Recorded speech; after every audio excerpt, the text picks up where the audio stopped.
Parlamentario Popular en el Congreso al ministro de Política Territorial y Memoria Democrática sobre la insostenible situación del Gobierno de España y sus responsabilidades en la misma. Para la defensa tiene la palabra el señor Muñoz Abrines.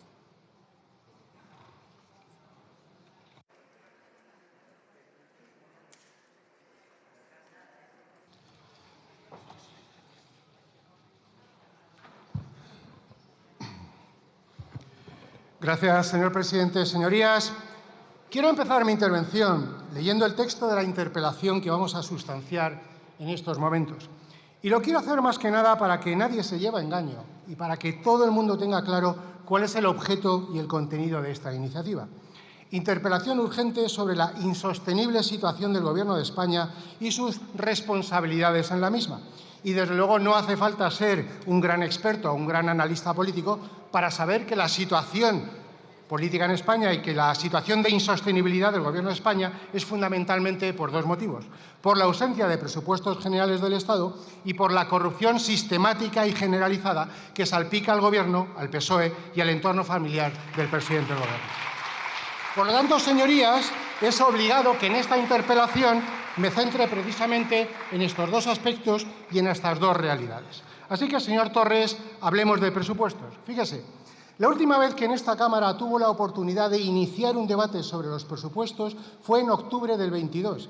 Han pasado, por lo tanto, casi 4 años sin que el Gobierno los haya aprobado. Bueno, mejor dicho, sin que ni siquiera los haya presentado. ¿Sabe usted, señor ministro, lo que significa el mandato del artículo 134 de la Constitución? Pues que el examen, enmienda y aprobación de los presupuestos le corresponde a esta Cámara, que debe tener carácter anual. Que presentar los presupuestos no es una opción, no es algo discrecional, es una obligación para el Gobierno. Y, por último, que la prórroga es algo excepcional que debe darse sobre los presupuestos del ejercicio anterior, no sobre los presupuestos de la legislatura pasada. Pero ustedes simplemente se dedican a protegerse, a proteger su imagen, incumpliendo, eso sí, todas sus obligaciones y secuestrando las funciones y la voluntad de esta Cámara. Y no me venga después, señor Torres, a decir en su respuesta que, a pesar de todo, las cosas funcionan, que el no tener presupuestos en vigor no afecta a la política del Gobierno. No me diga que siguen gastando y ejecutando partidas. No vaya por ahí, porque entonces usted estará confesando algo que, por cierto, ya sabemos todos, y es que siguen ustedes desde hace mucho tiempo aferrándose a esa antidemocrática idea de que el fin justifica los medios. Y a ver si usted y su Gobierno son capaces de entenderlo. Mire, los presupuestos son algo más que una mera suma de gastos y de ingresos. Los presupuestos representan, en realidad, la renovación anual de la confianza que el programa de Gobierno recibió en el debate de investidura. Por lo tanto, si no hay presupuestos, se ha roto esa confianza. El principio democrático y la legitimidad de origen para gobernar, por lo tanto, señor Torres, desaparece. Por eso, todos aquellos gobiernos en los países occidentales que tienen principios y que respetan las reglas, cuando no presentan y no aprueban presupuestos, hacen alguna de estas tres cosas: dimitir, presentar una cuestión de confianza, como hacen los ayuntamientos, o adelantar elecciones. Sin embargo, ustedes, ni dimisión, ni cuestión de confianza, ni elecciones anticipadas. ¿Y saben ustedes por qué? Porque la respuesta es muy sencilla. Porque estamos ante lo que caracteriza a esta legislatura y a su Gobierno: la corrupción absoluta. Así que pasemos a hablar de corrupción. Mire, hoy una vez más ustedes batiendo récords y creando nuevos hitos históricos. Un presidente del Gobierno de España, el señor Zapatero, declarando ante la justicia imputado por delitos muy graves. Vaya imagen, señor Torres, qué vergüenza. Esa es la nueva normalidad que ustedes han traído a España. Fíjese, en estos momentos ustedes tienen a sus espaldas 15 causas judiciales. Sus causas y su corrupción, señor ministro, abarcan 19 tipos de delitos distintos, casi el catálogo completo del Código Penal para el ámbito público. Pero, sin duda, el delito más representativo de la lista, señor Torres, es el de organización criminal. ¿Qué podemos deducir, señor ministro, si el delito de organización criminal es el que a más personas afecta? 67. ¿Qué se puede decir si resulta que es el delito que más años de cárcel podría sumar a la trama socialista? 484 años. Dígame, señor Torres, cuando la acusación de organización criminal afecta a Ábalos, el número 2 del PSOE, a Cerdán, el siguiente número 2 del PSOE, a Koldo, el militante ejemplar del PSOE, a Leire Díez, la aparente desconocida pero en realidad omnipresente militante de la cloaca del PSOE, y a Rodríguez Zapatero, expresidente del Gobierno y exsecretario general del PSOE, ¿qué conclusiones cree usted que pueden sacar la mayoría de los españoles sobre a qué entidad se puede considerar una organización criminal? Piénselo. Señor Torres, la semana pasada desde esta tribuna dije que este no es un gobierno que se haya corrompido por el ejercicio del poder. Este es un gobierno y un partido que ya traía la corrupción de casa. Ya hemos comprobado que ustedes no promovieron la moción de censura, como dijeron, para sacar la corrupción de la política, sino para instalarla a gran escala. Incluso, como hemos visto precisamente con las cloacas, para usarla como un mecanismo de poder. Y mire, por mucho que usted intente después minimizar todos estos escándalos, no estamos solo ante 4 golfos y un par de casos aislados, porque todas las causas tienen relación entre sí, porque en realidad, señor Torres, hay un solo caso, el caso PSOE y el caso del Gobierno, un solo caso con 15 líneas de negocio. Y mire, todas estas líneas tienen algún protagonista común que se entrelaza. Ábalos y Koldo no son solo mascarillas, también son Obras, Hidrocarburos, Air Europa y Plus Ultra. Begoña Gómez no es solo la cátedra, es Air Europa, es Barrabés, es el origen de las cloacas. Cerdán tiene relación con las obras, con la SEPI, con la cloaca. Zapatero no es solo una cuestión de joyas, es Plus Ultra, es la política exterior de España y, por referencia, también la cloaca. Y Leire Díez, señorías, a través de la cloaca lo relaciona absolutamente todo. Pero no quiera, señor Torres, que me olvide de usted, porque usted también ha tenido algún papel protagonista interesante en el caso de las mascarillas, los test PCRs, las obras de Levantina y quién sabe si el caso de hidrocarburos. Todas esas cosas sobre las que usted aquí siempre sobrevuela de manera evasiva. En todo caso, señor Torres, ¿quién es el pegamento de todas estas líneas de negocio de las tramas socialistas? Evidentemente, Pedro Sánchez. Por eso me voy a centrar, señor Torres, en los 3 casos que demuestran que es imposible que hubiesen podido suceder sin el conocimiento de P.S. Y empecemos por Begoña Gómez. Mire, su gravedad consiste en que la mujer del presidente ha podido aprovecharse de su condición para hacer negocios privados desde Moncloa. ¿Le parece a usted bien, como ha afirmado la UCO, que Begoña Gómez no registrase el software a nombre de la Complutense y lo hiciese a nombre propio? ¿Comparte usted la idea de que es un escándalo que además cobrase a través de una sociedad propia por el uso de ese software? ¿Cree usted de verdad que Begoña Gómez hubiese podido hacer lo que hizo si no es gracias al apoyo, la complicidad o la tolerancia de Pedro Sánchez? ¿De verdad se lo cree? Pero fíjese, hablemos de Plus Ultra, o mejor dicho, del protagonista de hoy, de Zapatero. No solo está acusado de tráfico de influencias, de blanqueo, organización criminal, sino también que parece investigado por contrabandista. Señor Torres, ¿es Zapatero una referencia moral para usted? ¿Considera usted que es un ejemplo socialista digno de defensa que Zapatero presuntamente haya hecho negocio con el empaquetado de las cajas del hambre de Venezuela? ¿Que a través de sus hijas haya promovido bots en las redes contra los opositores de Maduro? ¿Que después de atacarlos en redes haya podido cobrar por liberarlos cuando estaban presos? ¿Es o no es algo miserable, señor Torres? Y, señor ministro, ¿tiene usted algo que decir sobre las joyas del pobre Zapatero? ¿Van ustedes a pedir perdón y dimitir por haberle defendido de manera servil y por haber puesto a Televisión Española a difundir en bucle el intolerable bulo de que las joyas valían solo 30.000 euros? ¿De verdad, señor Torres, con 1.300.000 euros en joyas escondidas, ustedes pueden decir que ser socialista es tener poco para dar mucho? ¡Qué cinismo! Señor Torres, se les ha caído ya la careta de tal forma que ahora con Zapatero su estrategia consiste en cuestionar la legitimidad de las pruebas, pero no el fondo del asunto. Por cierto, señor Torres, ¿usted como presidente de Canarias o como ministro ha recibido regalos por valor de 1 millón de euros? ¿Alguna joya de 200.000? ¿Algún reloj de 50.000? Lo digo más que nada porque ahora el señor Sebastián ha salido a defender a Zapatero, dando a entender que este tipo de regalos y que dárselos era algo habitual en los socialistas. Así que me gustaría una respuesta. ¿Quién miente? ¿El exministro Sebastián cuando afirma que eso pasaba? ¿O el gobierno de Zapatero cuando en su legislatura dijo que ningún ministro ni el presidente del gobierno había recibido ningún regalo de valor?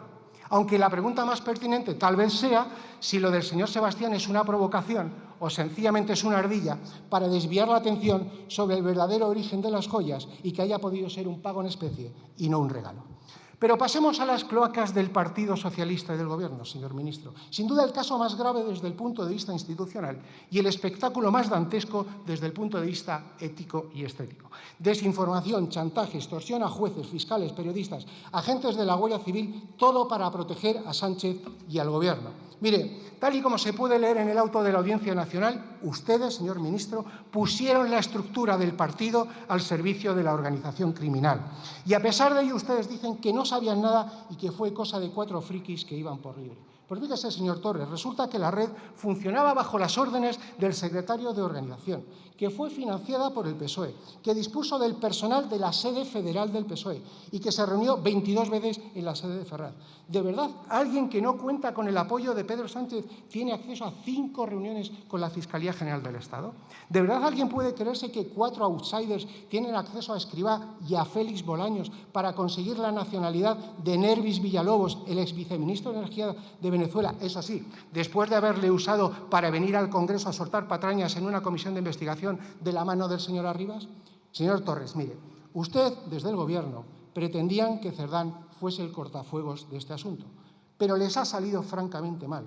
Qué inoportunas, ¿verdad?, las conversaciones detectadas entre Narbona, Leire y Cerdán. Y termino, señor ministro. Usted no hace mucho dijo que había visto actuaciones judiciales que han sido muy sospechosas. No se esconda, deje los eufemismos y las acusaciones veladas.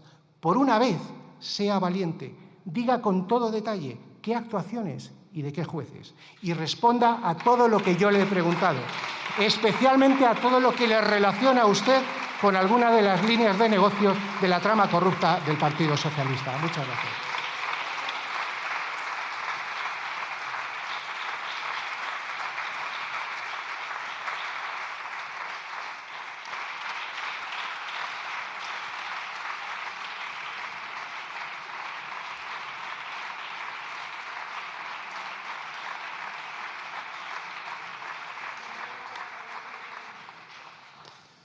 A continuación tiene la palabra en nombre del Gobierno el señor ministro de Política Territorial y Memoria Democrática.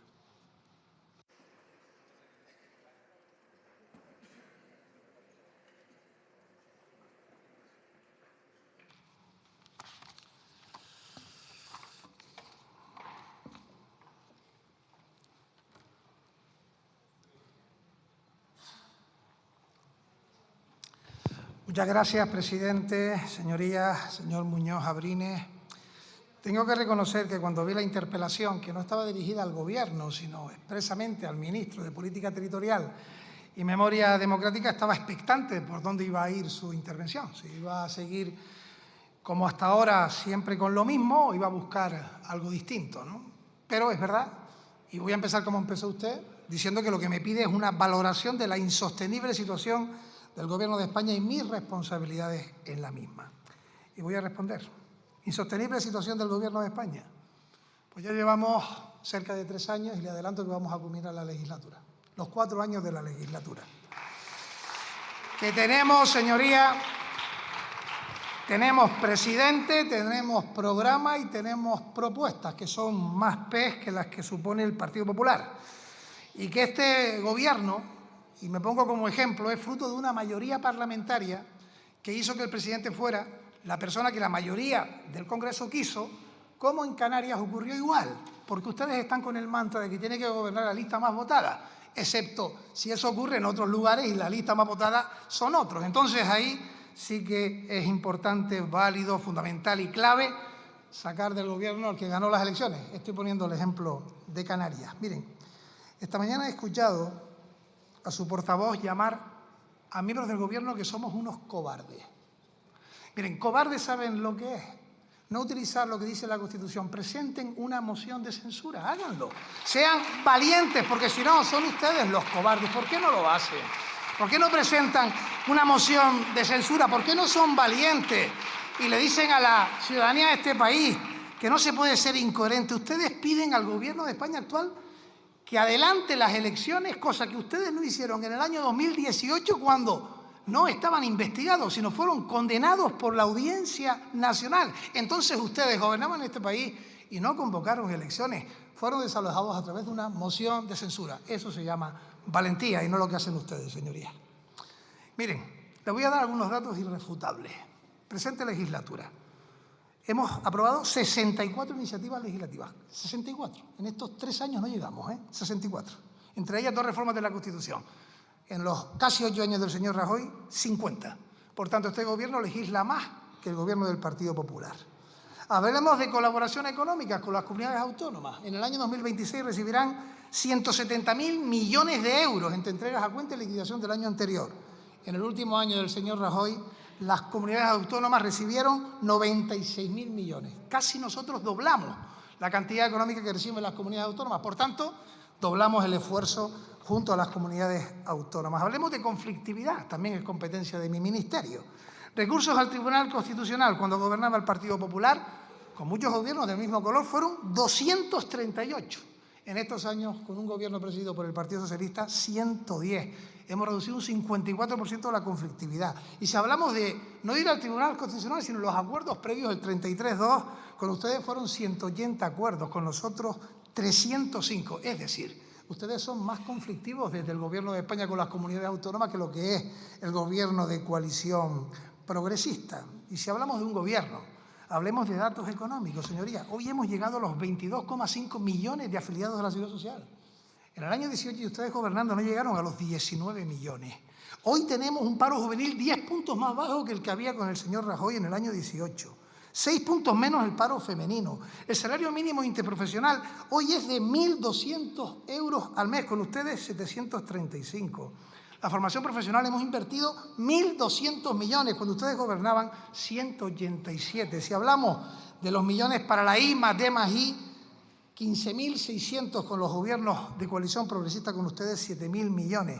Y si hablamos del desempleo, ustedes dejaron en este país, en el año 18, 3,2 millones de personas en el desempleo. Hoy, con más personas en nuestro país, con más habitantes, hay 2,3 millones de desempleados.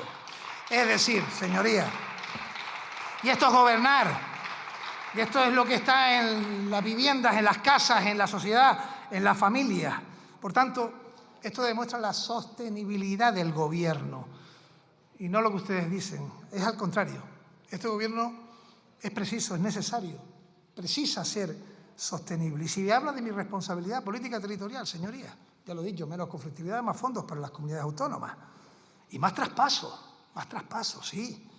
51 con Pedro Sánchez de presidente, con ustedes 16. Sí, más traspasos al País Vasco y también a Cataluña, pero también más traspasos con nosotros a Madrid, a Canarias, a La Rioja, a Galicia. Es decir, a gobiernos del Partido Popular. Nosotros creemos más en el Estado que ustedes, sin ninguna duda. Por tanto, más fondos económicos también para los fenómenos naturales adversos, 9.500 millones de euros para la DANA, ayudas directas, más rápidas, anticipo por vez primera, también ingresos en las cuentas por vez primera. La Palma, 1.200 millones, hoy es la segunda isla con más renta per cápita por la labor de los palmeros y palmeras y también por las ayudas públicas. Y por supuesto, señorías, lo decimos con orgullo porque defendemos los derechos humanos. Y es también mi responsabilidad. Aquí defendí un Real Decreto Ley que salió adelante a pesar de que ustedes votaron en contra, para que los menores no acompañados estuviesen distribuidos, reubicados en el conjunto del país y no hacinados en los territorios fronteras. Señor Muñoz Abrines, tuve la suerte ayer de ir a un preestreno. La próxima semana les invito a que vayan, a ustedes y a todos los que me están siguiendo. Es un documento que es el viaje al país de los blancos. Es la historia de Usmar Umar. ¿Quién es este señor? Este señor ha sido reconocido por el rey, dándole el premio Princesa de Girona Social. La semana pasada, no antes, la semana pasada, en La Laguna, en Tenerife, fue abrazado por el Papa. En el año 2000 tuvo que irse de Ghana. 5 años estuvo atravesando casi 10 países de África. Llegó finalmente a la costa. De 60 personas que salieron de aquel país, apenas sobrevivieron 6. Se subió a un cayuco, perdió en el cayuco de al lado a su mejor amigo, que era su hermano. Tuvo que regresar a Mauritania y volvió a intentarlo. 5 años de travesía. Llegó a Fuerteventura. De Fuerteventura saltó a Barcelona. Comía de los contenedores la basura que allí encontraba. Una pareja de bonomía, una familia que era generosa y justa, lo acogió en su casa para que pudiera hacer lo que él quería, que era aprender, formarse, era analfabeto. Hoy Usman Umar tiene a 20.000 personas de Ghana que reciben formación digital. Su primer sueldo, 14 ordenadores, los mandó a Ghana. Hoy tiene a miles de personas trabajando en su organización que no tiene fin de lucro. Es un ejemplo, señorías.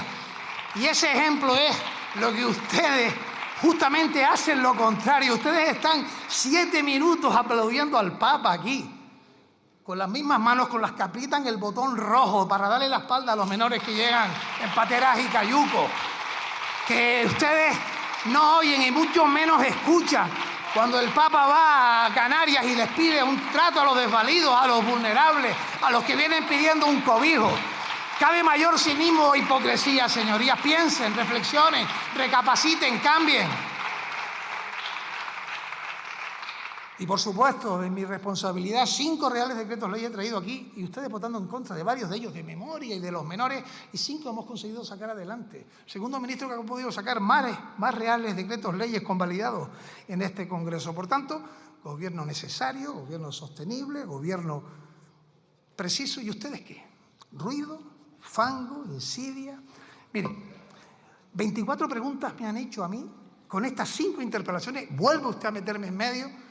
¿Y saben qué es lo que falta? Que ustedes pidan disculpas, señor Muñoz Abrines. Pidan disculpas. ¿Dónde estaban?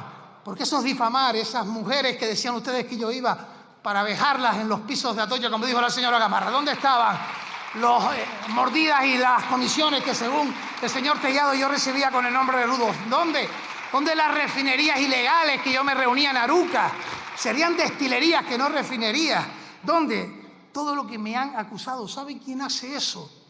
Quienes tienen las conciencias sucias de atacar a otros y difamar a sabiendas de que eso es falso, señorías. Y eso es lo que ustedes han hecho. Por tanto, no les queda más que seguir en lo que llevan haciendo durante estos casi 3 años, carcomidos porque no presiden este país, porque no aceptan las reglas parlamentarias de lo que es la propia Constitución, e instalados en el juego sucio. ¿Y nosotros qué vamos a hacer? Se lo adelanto, vamos a traer la financiación autonómica para que se apruebe. A ver qué van a hacer los gobiernos del Partido Popular con más fondos para las comunidades autónomas. Vamos a traer la quita de la deuda, por supuesto que lo vamos a hacer. Traeremos también un proyecto de presupuesto social. Seguiremos con los hitos de los fondos europeos fundamentales que se han conseguido para salvaguardar a los estados que más sufrieron los efectos de la pandemia. Seguiremos con los pactos que también hemos firmado con las comunidades autónomas para responder a un derecho constitucional como es el de la vivienda, y seguiremos trabajando también con la defensa de la ley de bases de régimen local. Y ustedes sigan en lo que están. Miren, ustedes hablan, se llenan la boca de la separación de poderes. Es mentira. Ustedes vienen aquí y dictan sentencias. Ustedes no actúan como fiscales, actúan como jueces. Esta mañana hemos escuchado a alguien decir que el señor Zapatero está en el banquillo. No. Está declarando como investigado, que eso es otra cosa. Y por tanto, ustedes que sí que fueron condenados, no tienen ninguna autoridad moral cuando estamos en procesos de investigación, más que respetar lo que es la separación de poderes. La gente está harta, cansada del uso de la política para judicializarla y también de la justicia para hacer política. Son esferas distintas. Yo debato con usted y me encanta debatir con cualquier persona que tenga otra manera de ver la vida. Yo tengo la mía y defiendo mi formación política porque soy y vivo acorde a lo que defiende mi formación política, y seguramente ustedes también, acorde a lo que defienden ustedes en sus vidas privadas. Pero no mezclemos las cosas, señor Muñoz Abrines. La presunción de inocencia no son 3 palabras huecas.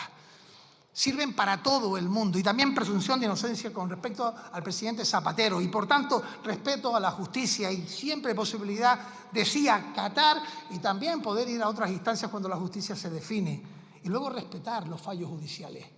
Pero no prejuzguemos. Ustedes están permanentemente en prejuzgar. Hacen espectáculos lamentables. No dejan hablar a los ministros cuando se les pregunta por la mañana. Intervienen de manera permanente para intentar desconcentrarlos en su uso. Eso es defender la oratoria, la retórica y el bien de un buen parlamentarismo. Es todo lo contrario, señor Muñoz Abrines, y le pido que recapaciten. Dejen de aplaudir al Santo Padre y actúen con las conciencias, teniendo en cuenta que hay que defender los derechos humanos. Señoría. Muchas gracias.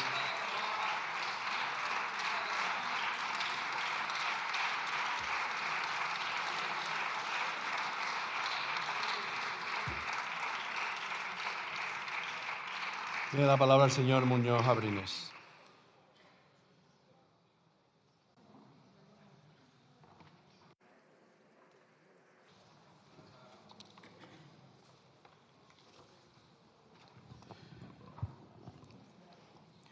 Señor Torres, usted normalmente en sus intervenciones parlamentarias o da largas cambiadas o directamente falta la verdad, como lo ha hecho cuando ha dicho que el Partido Popular ha sido condenado por la Audiencia Nacional. Es rotundamente falso, porque lo que ocurrió con el Partido Popular fue una condena civil como beneficiario a título lucrativo. ¿Y sabe usted el requisito que lleva esa condena? El desconocimiento de los hechos, señor Torres. En todo caso, cada vez que se habla de corrupción, yo le veo a ustedes muy nerviosos, y lo entiendo, porque debe ser bastante incómodo estar con la espada de Damocles de poder formar parte de ese selecto club de los 94 imputados que forman a hoy la corrupción socialista.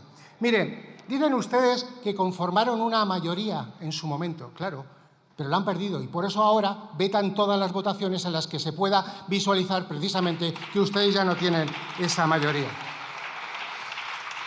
Y si quiere hablar del Papa, hable con toda la extensión. Le recordaré 2 de los 10 mandamientos. No robarás y no cometerás actos impuros.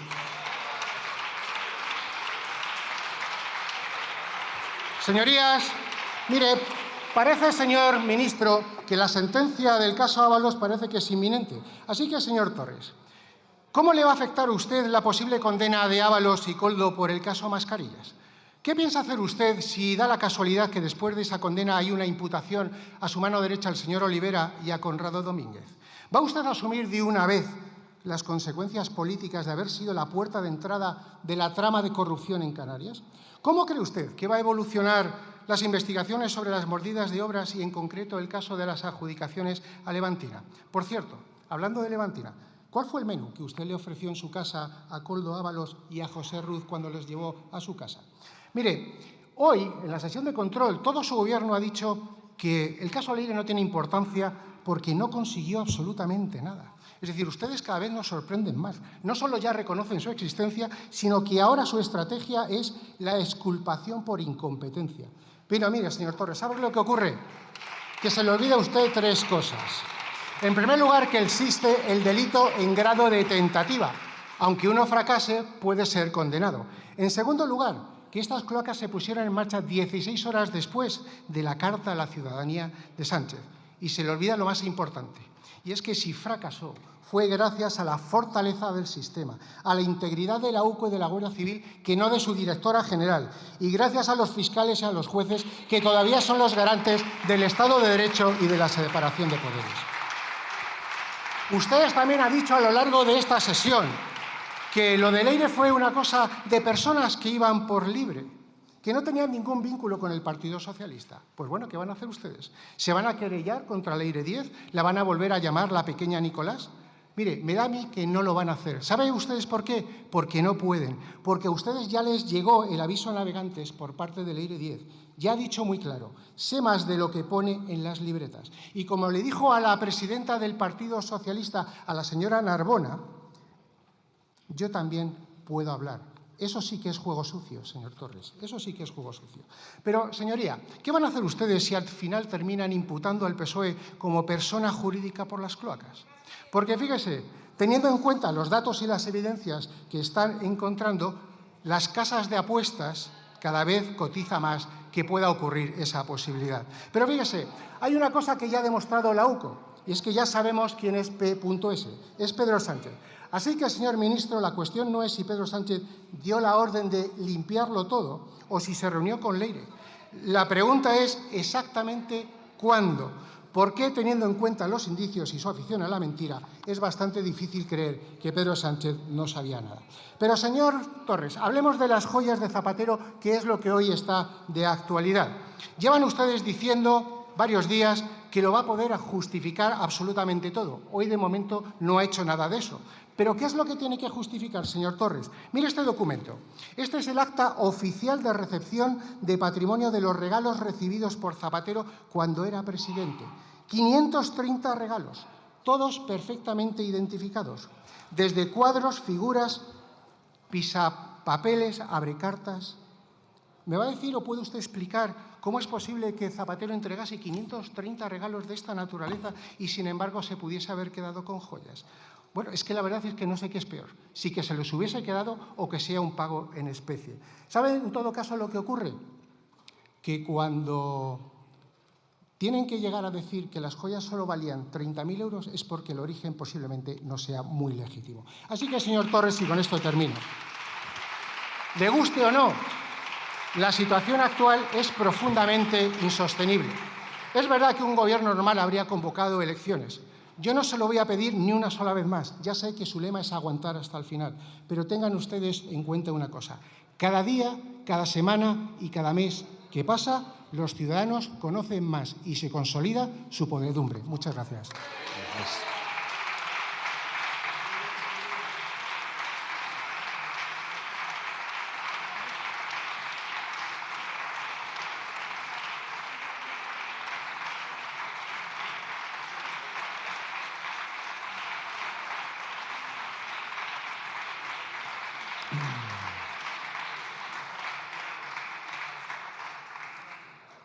Para concluir el debate, tiene la palabra en nombre del Gobierno el señor Ministro de Política Territorial y Memoria Democrática.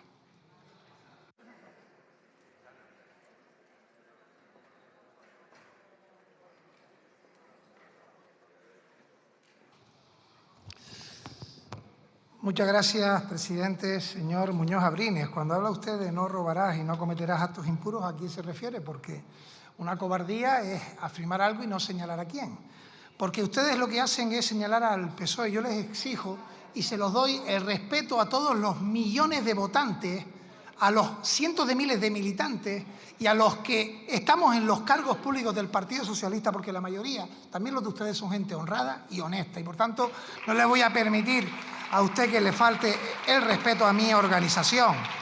Miren, ustedes podrán decir lo que quieran, no quisieron aprobar la ley de memoria histórica, no quisieron aprobar la ley de memoria democrática, desde que vieron que el artículo era condenar el franquismo, no quisieron seguir.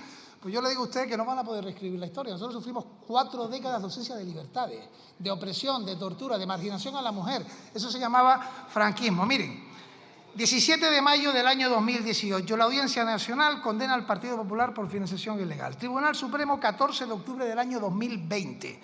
Participe el Partido Popular a título lucrativo y expone cohecho, falsedad documental, malversación, prevaricación, fraude, bloqueo de capitales, tráfico de influencia, delito contra la hacienda pública y, atención, 29 personas condenadas. 29 personas condenadas.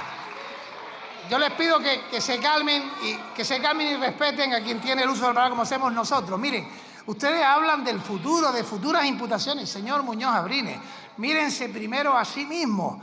Que, por ejemplo, si hablamos de material sanitario, tienen en la Junta de Andalucía 3 gerentes imputados por la labor de comprar material sanitario. Falta de control en la Comunidad de Murcia, ustedes también tienen la presidencia, y en la Comunidad de Madrid, donde es usted, ni le respondo, porque a quien tenemos siendo investigado no es nada más y nada menos que a la pareja de la presidenta de la Comunidad de Madrid. Junto a ello, miren, en ocasiones yo tengo la sensación de que son diálogos absolutamente sordos lo que se puede tener con ustedes. Ustedes hacen acusaciones sin pruebas, nosotros defendemos la honestidad y la honradez, exigimos, lógicamente, todas esas pruebas y la gente que está viendo esto saca sus conclusiones.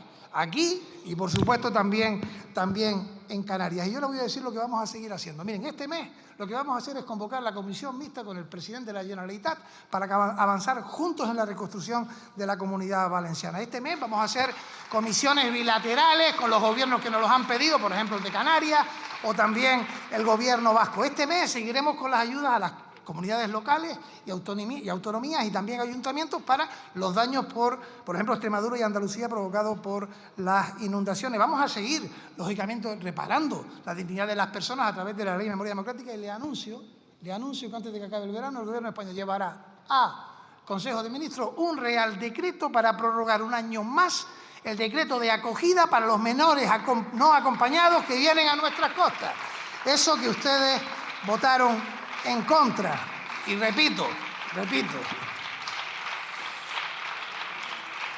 que quede en sus conciencias, también en la de los diputados de Canarias, que votaran en contra Ceuta y Melilla, los diputados aquí, a que esos menores que están en los territorios fronteras estén en una situación de dignidad y no como están en hacinamiento, que es lo que aquí dijo, en Madrid, en Barcelona y en varios actos en Canarias, el Santo Padre. Sí, otra vez, porque creo que es muy importante que ustedes lo escuchen para que una de dos, o cambien su postura, actúen en conciencia o sepulten esos principios de solidaridad y de caridad cristiana, señorías. Y ante eso, termino. Miren, señor Muñoz Abrines, llevo en política desde el año 99. Abomino de la corrupción, absolutamente. He perseguido durante toda mi vida política la corrupción. Lo he hecho, lo hago y lo seguiré haciendo hasta el final. Pero entienda bien lo que le voy a decir. También difamar es una forma de corrupción. Difamar, calumniar, insidiar, señalar de manera injusta es otra forma de corrupción, porque lo que se pretende es alterar, corromper la imagen de personas honradas y honestas. Y en esa faceta y manera de hacer corrupción están ustedes instalados. Sigan ustedes difamando, nosotros gobernando. Gracias.